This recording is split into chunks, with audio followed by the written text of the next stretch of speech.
Good morning all of you. देखिए 2018 से हम लोग अपना इंस्टीट्यूट चला रहे हैं और ज़्यादातर कई पेरेंट्स हमारे पास भाई साहब भी हैं जो झुंझुनू में लास्ट ईयर से बच्चे को पढ़ा रहे हैं। तो झुंझुनू, राजस्थान और हरियाणा में ही ज़्यादातर कोचिंग सेंटर थे। अभी 2018 से हम लोगों का स्टेबलाइज है coaching Ghaziabad defence academy. Ghaziabad defence academy में हम लोग सैनिक school, military school, Gurukul, rice sports, Navodaya Vidyalaya, class 3rd to 8th class boarding चलाते हैं और 1st क्लास से लेकर के 8th क्लास तक हम लोग डे स्कॉलर भी बच्चों को रखते हैं। अभी 18 फरवरी को हमने एक स्कॉलरशिप टेस्ट कराया था। इंट्रेंस के बेस कराने का मेन पर्पस हमारा यही है कि अभी जो पब्लिक स्कूल में आप अपने बच्चे को पढ़ा रहे हो और यहाँ पे अपने बच्चे को जब लेके आओगे तो आप लोगों को पता रहेगा कि जैसे आपने पब्लिक स्कूल में भी बच्चे को पढ़ाया, उसके कई सारे डाउट रहते हैं नॉर्मल कि आपने 5 से 6 घंटे बच्चे को हमारे पास रह रहा है, या फिर कुछ स्कूलों का तो ये हाल है कि आपके बच्चे के पढ़ाई बिल्कुल ज़ीरो है, आपको पता है ये वाली बात, और प्लस 90%, 95% इस तरीके के मार्क्स शो करते हैं वो एग्ज़ाम में। तो ये चीज़ें समझ नहीं आती हैं कि बच्चे को आप कहीं कहोगे तो किस आधार पे कहोगे। सिर्फ मार्किंग पे और परसेंटाइल पे बच्चे को रोक दिया है उन्होंने, एक्टिविटी पे, ये सारी चीज़ें हैं। और आज का कंपटीशन आप सभी लोग जान रहे हैं कि नीट का, IIT का, NDA का जो हम लोग 10th के बाद या फिर 12th के बाद सोचते थे, अभी वो 6th क्लास से फाउंडेशन बैच स्टार्ट करा दिए हैं स्कूलिंग ने। और अपने यूपी का और इधर का जो स्कूलिंग है वो सारा का सारा इस तरीके का है कि नॉर्मल एक बुक रहेगी, बुक्स के आधार पे ही बच्चे को पढ़ाया जाएगा। तो सभी को सबसे पहले थैंक यू, आपने अपने बच्चे को यहाँ पे लेके आए। कुछ डिफरेंट बच्चे के लिए सोच रहे हैं। स्टार्टिंग से ही कंपटीशन है, कंपटीशन में हार जीत लगी रहती है। ज़रूरी नहीं है कि ये आशा लेकर के कि 100% सिलेक्शन, हम जो बोलेंगे आपको यहाँ पे सच बोलेंगे, सच के सिवा हम कुछ नहीं बोलेंगे। उसमें दूसरी चीज़ ये है कि हमारा ये है कि हमारा 100% रिजल्ट है। 100% रिजल्ट किसी का नहीं है और गारंटी अगर कोई बंदा ले रहा है तो गारंटी भी किसी चीज़ की नहीं होती है। कंपटीशन है, बच्चा खूब अच्छा चला है और कई सारे बच्चे एवरी ईयर सब कोचिंग सेंटरों से ऐसा रहता है कि OMR में प्लस 12th लेवल का बच्चा पेपर देता है, उसमें वो भी गलती कर देगा। और ये तो एक 10 से 12 साल का बच्चा है, तो वो चांस नहीं है कि हम किसी आधार पे किसी कंपटीशन के लिए गारंटी दें। तो हमारा जो इंस्टीट्यूट है अभी 2021 से हम लोग यहाँ पे अपना इंस्टीट्यूट यहाँ पे चला रहे हैं। पहले हमारा छपरोला में था। अभी मैं अपने हॉस्टल का, अपना टाइम टेबल, ये सारा ओवरव्यू आपको दूंगा। जो बच्चे हमारे पास हॉस्टल में रहते हैं, हम सुबह 5:30 बजे बच्चे को जगाएंगे। उसमें 1 घंटे का आपका आधे घंटे में हम लोग PT एक्सरसाइज वगैरह ये रखेंगे, बच्चे का नहाना धुलाना रखेंगे। उसमें ये है कि ब्रेकफास्ट के बाद 7:50 से क्लास हम लोग स्टार्ट करते हैं बच्चे की। एक रेजिडेंस है, यहाँ पे रहने का फ़ायदा ये है कि बच्चे के हमारे जो टीचर्स हैं, सारा स्टाफ भी हमारा यहीं पे रहता है। कोई भी सभी रूमों में हमने एक टीचर की अपॉइंटमेंट की हुई है। किसी भी टाइम किसी बच्चे का कोई डाउट है तो वो अपना उसी टाइम बच्चे का पूछ सकता है या सेल्फ स्टडी में अपना पूछ सकता है। 7:50 से हमारी जो क्लास स्टार्ट रहेगी वो 10:10 तक रहेगी। सुबह ब्रेकफास्ट में हमारे यहाँ पे फ्राई राइस है, पोहा है, नमकीन, दलिया हो गया, पराठा हो गया, ये सारी चीज़ें हम लोग चेंज करके देते हैं। किसी दिन मिल्क और आपका बनाना हो गया, ये सारी चीज़ें हम लोग चेंज करके देंगे। फिर 7:50 से डे स्कॉलर बच्चे हैं, अराउंड 40-50 बच्चे गाज़ियाबाद से जो हमारे बाई ट्रांसपोर्ट आते हैं, उनके साथ हमारे हॉस्टल बच्चों की पढ़ाई स्टार्ट होगी, जो कि 10 मिनट का ब्रेक होगा 10:10 पे। 10:20 से फिर ये 2 आवर्स की क्लास रहेंगी। हमने जो 2-2.25 घंटे का पैटर्न बनाया हुआ है, ये एग्ज़ाम को सोचते हुए बनाया हुआ है। आजकल के बच्चों का आप देखेंगे इतने चंचल हैं कि ये 1 घंटे भी मुश्किल से एक जगह आप बैठा नहीं सकते इनको। 1 घंटे में भी इनकी एक्टिविटी रहेगी कि फ़ोन छू लो, ये कर लो, वो कर लो। तो ये पैटर्न जो है, जो एग्ज़ाम होता है ऑल ओवर इंडिया का, उसमें यह रहता ये है कि 2-2.5 घंटे के पेपर में वहाँ पे जो एग्ज़ामिनर उस पेपर को सेट करेगा, उसमें कोई भी वॉशरूम का, पानी का कोई टाइम इंक्लूड नहीं रहता। सिर्फ एवरेज बच्चा उस टाइम को पूरा यूज़ करके पेपर सॉल्व करेगा, तभी वो पेपर सॉल्व हो पाएगा। उसी तरीके की सिटिंग भी हम यहाँ पे अपने बच्चे को रखते हैं कि 2-2.5 घंटे, क्योंकि ये जो कंपटीशन है बच्चे को नहीं पता ये सारी चीज़ें। हम लोग भी उसको इस तरीके से बाउंड करते हैं कि आप लोगों को 2 घंटे के बाद ही अपना पानी या वॉशरूम जाना है, क्योंकि 1 घंटे में बच्चा जाएगा। अब ये नए स्कूल में पैटर्न में एग्ज़ाम होते हैं, टाइम इतना होता नहीं है, साल में एक बारी पेपर होगा, उस पेपर के लिए हम पूरा 365 दिन तैयारी करते हैं उस 2.5 घंटे के लिए। तो बहुत ज़्यादा एफर्ट्स लगते हैं माँ बाप के भी और टीचर्स के भी। और उस 2-2.5 घंटे के लिए हम लोग इतनी मेहनत करके गए और वहाँ पे किसी वजह से भी कोई भी गलती करने के चांस हम लोगों के नहीं रहते हैं, ना हमारे बच्चों के। बहुत ज़्यादा मेहनत लगती है इसमें। अभी आप जब हमारे साथ जुड़ेंगे तो देखेंगे कि इसमें कितने ज़्यादा एफ़र्ट्स के साथ डेली का बच्चा एक ही टाइम टेबल, एक ही तरीके से सारी चीज़ें 10 से 12 घंटे की डेली की बच्चे की स्टडी रहती है कि 10-12 घंटे डेली बच्चा पढ़े। और इतना टाइम आपने किसी भी एस्पिरेंट्स का जो आईपीएस वगैरह निकालते हैं वो भी अपना टाइम 10 या 12 घंटे ही बताते हैं। और इतना बड़ा बच्चा जो समझदार होता है और इतने छोटे बच्चे को इस लेवल पे हम लोग तैयार कर रहे हैं तो बच्चे में काफ़ी ज़्यादा एफर्ट्स लगते हैं। माँ बाप के भी, क्योंकि इतना छोटा बच्चा है उसको अभी से तैयारी के लिए भेज रहे हैं, लेकिन ये हमारी ज़रूरत है और टाइम की मांग है कि हम टाइम के हिसाब से नहीं चलेंगे तो बैक रह जाएंगे। अभी 12th के बाद में जो बेरोज़गारी आप देख रहे हैं, नीट के लिए 100% पे एडमिशन हो रहे हैं, उसको देखते हुए ये हमने पैटर्न बनाया हुआ है 2 घंटे का। फिर हमारा 40 मिनट का लंच ब्रेक होगा। 12:20 से हम लोग बच्चे का लंच ब्रेक कराएंगे 40 मिनट का, जिसमें आपके बच्चे को एक सीजनल सब्जी, दाल, राइस, छाछ, रोटी, ये सारी चीज़ें मिलेंगी। संडे स्पेशल रहता है जिसमें पनीर वगैरह और एक स्वीट्स रहेगी। उसके बाद फिर हमारी 2 घंटे की क्लास रहेगी 3:20 तक। फिर जो डे स्कॉलर बच्चे हैं वो अपने घर चले जाएंगे, हमारे हॉस्टल बच्चे हमारे पास रुकेंगे। और जो हमारा टीचर वाला है वो हम अपना भी बदल करके एज ए पेरेंट्स इनके साथ अब हम हो जाते हैं नॉर्मल। और 3:20 से इनका 1 आवर का ब्रेक रहेगा 4:20 तक। उस ब्रेक के बाद में फिर इनकी एक सेल्फ स्टडी क्लास रहेगी। जो भी हमारे टीचर्स हैं वो 1 घंटे का यहाँ पे क्लासरूम रखेंगे।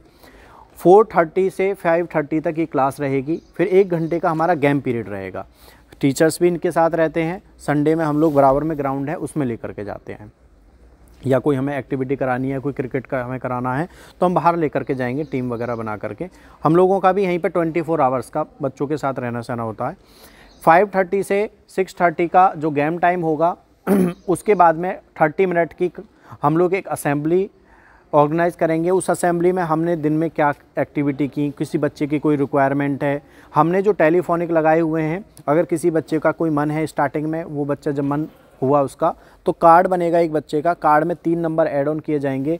इससे सबसे बड़ा फ़ायदा ये है कि जो बच्चे मोबाइल में ज़्यादा जुड़ गए हैं, मोबाइल से भी ये चीज़ें बचाती है। कई पेरेंट्स था हमारे पास में पहले कि हम ये टेलीफोनिक नहीं रखते थे, मोबाइल फ़ोन रखते थे। कई पेरेंट्स से भी अपने अपने मोबाइल फ़ोन रख जाते थे, तो 1-2 घंटे बच्चा चलाता तो कहीं ना कहीं उसका जुड़ाव रहता है उस चीज़ से। आप आजकल जो सोशल मीडिया देख रहे हैं उसमें 1-2 घंटे कैसे निकल जाते हैं पता ही नहीं रहता है। उसके साथ साथ कार्ड में आप 3 नंबर हमें देंगे तो आपको ही पता रहेगा कि आपका बच्चा किस जगह बात कर रहा है। उसके अलावा चौथा नंबर ऐड ऑन नहीं रहेगा, यहीं से बच्चा फ़ोन मिलाएगा। और आपका कोई इम्पोर्टेंट काम है कि हमें इस टाइम पे बात करनी है तो आप हमें 15 मिनट पहले मैसेज करें, तब हम आपके बच्चे की बात करवाएंगे। 7 से फिर क्लास स्टार्ट होगी 8 तक। 8 PM तक हमारी 1 घंटे की इंग्लिश की क्लास रहेगी, जिसमें हमने बच्चों को डाउट सेशन में ही रखना है जो हमने पढ़ा है, और उसकी एक्सरसाइज वगैरह जो हमारा सैनिक मिलिट्री का पैटर्न है उस पर हम लोग बच्चे को तैयार करेंगे। फिर हमारा 50 मिनट का डिनर टाइम होगा। डिनर टाइम के बाद हमारी क्लासेस 8:40 से लगेंगी 9:50 तक। रात को फिर एक क्लास के बाद में बच्चे का फिर हम लोग रखेंगे, इसमें स्टार्टिंग में अभी आप देखेंगे राइटिंग स्किल्स और लर्निंग में कई बच्चों को प्रॉब्लम रहती है कि जिनको अभी पढ़ना भी नहीं आएगा। हम ये 3 से 4 महीने आपके बच्चे की ये सारी चीज़ें जो बैक हैंड से आपकी बिल्कुल बेकार हो चुकी हैं वो सारी मजबूत करके देंगे इन अप्रैल या मई तक, क्योंकि जून में बच्चे की छुट्टी होंगी।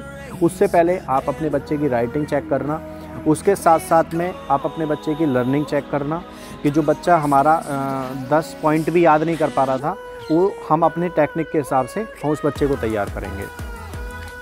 फिर बच्चे का हम लोग रात को दूध रखते हैं, दूध पिला करके ब्रश करवा करके हम बच्चे को लेटवा देते हैं। ये हमारा पूरा ओवरव्यू रहा है पूरे टाइम टेबल दिन का। अभी मैं बच्चे किस तरीके से रहते हैं और हमारा मैथ्स कहाँ पे, क्लासेस कैसे हैं। कुछ बच्चे अभी हमारे पास हैं यहाँ पे और कुछ का भी इंटरव्यू वगैरह चल रहा है। अभी 3 रिज़ल्ट हमारे आ चुके हैं इस साल के। तो लास्ट ईयर भी हमने 35 बच्चों का, उसमें सैनिक स्कूल हो गया, मिलिट्री स्कूल हो गया, यूपी सैनिक हो गया, वो सारे रिज़ल्ट आपको हमारे लगे हुए मिल जाएंगे। कुछ ऐसे रिज़ल्ट हैं, आप हमारा किसी भी पेरेंट्स में हमारे फ़ोन मिलाइए आप और उनसे फीडबैक हमारा ले सकते हैं कि हमारा किस तरीके की स्टडी वगैरह नहीं है। इतना ओपन कोई नहीं बोलेगा, ना कोई ये है कि अपने पेरेंट्स का नंबर देता है कि हाँ आप बात कर लीजिए इस तरीके से। चलिए स्टार्ट करते हैं, एक बार आ जाइए सभी लोग। क्या दिसंबर में ये है कि दिसंबर में कोई छुट्टी नहीं रहेगी। अभी एग्ज़ाम 7 जनवरी को होता था।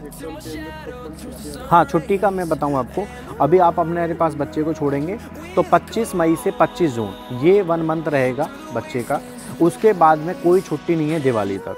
दिवाली पे 1 वीक की छुट्टी रहेगी। देन उसके बाद में सैनिक स्कूल, मिलिट्री स्कूल का एग्ज़ाम दिसंबर में हो जाता है, मिड ऑफ दिसंबर में। जनवरी में हो जाता है फर्स्ट वीक में सैनिक स्कूल का पेपर। उसके बाद में कोई विंटर वेकेशन वगैरह नहीं रहेगी, लोड ज़्यादा हो जाता है। उसमें हम यूपी सैनिक भी कंडक्ट कराएंगे। 3 एग्ज़ाम कराने के बाद में फिर हम 15 दिन की छुट्टी डालते हैं बच्चे की जनवरी में। हाँ, ये पेपर अब की बार लेट हुआ था तो हमें वो छुट्टी फरवरी में देनी पड़ी। ये ठंड भी ज़्यादा थी तो हमारा पूरा टाइम यहीं पे रहा बच्चों का। अभी हमारे पास में भी 3 रिज़ल्ट आ चुके हैं। आपका यूपी सैनिक में 6 बच्चे हम लोगों ने दिए हैं, मिलिट्री में 2 बच्चे गए हैं। सैनिक स्कूल का अच्छा स्कोर रहेगा हमारा रिज़ल्ट्स का। और अभी नीलो खेड़ी गुरुकुल का एग्ज़ाम 7 बच्चे देने गए थे, जिसमें से 6 बच्चे हमारे सिलेक्ट हुए हैं।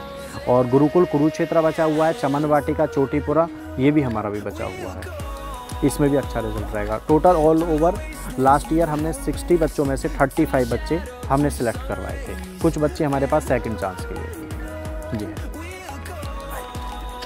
और बाकी किसी का कोई क्वेश्चन हो तो पूछ सकते हैं बीच में।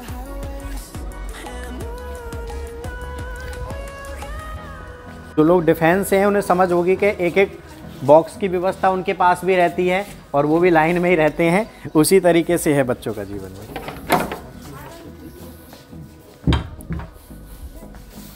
सभी रूमों में एक टीचर है, कोई भी किसी भी टाइप की प्रॉब्लम है 24 आवर्स बैकअप है, सिक्योरिटी का भी CCTV कवर है पूरा कैंपस। अब की बार AC लगाएंगे, कूलर हमारे पास था। अब की बार थोड़ा सा ये है कि गर्मी हम देख रहे हैं 2-3 साल से ज़्यादा बढ़ती जा रही है, तो हमने AC की व्यवस्था अब की बार करेंगे, ये है। बाकी हमारे पास 2 कूलर रहते हैं, 3 फैन रहते हैं, एग्जॉस्ट लगे हुए हैं, ये सारी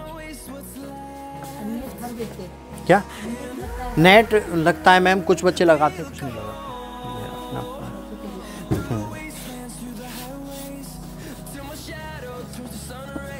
एक बच्चे के लिए जो बेसिक चीज़ें होनी चाहिए वो सारी हमने यहाँ पे प्रोवाइड कराई हुई है। अच्छा,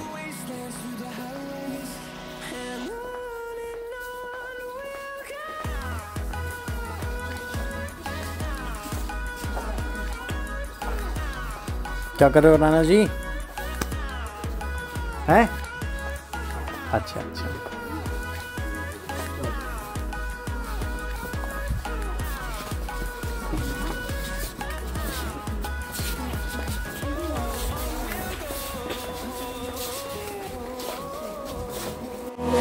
Finding life along the way, melodies we haven't played. No, I don't want no rest. Echoing around these walls, fighting to create a song. I don't wanna miss a beat. And on we'll go, through the wastelands, through the highways, till my shadow turns to sun rays. And on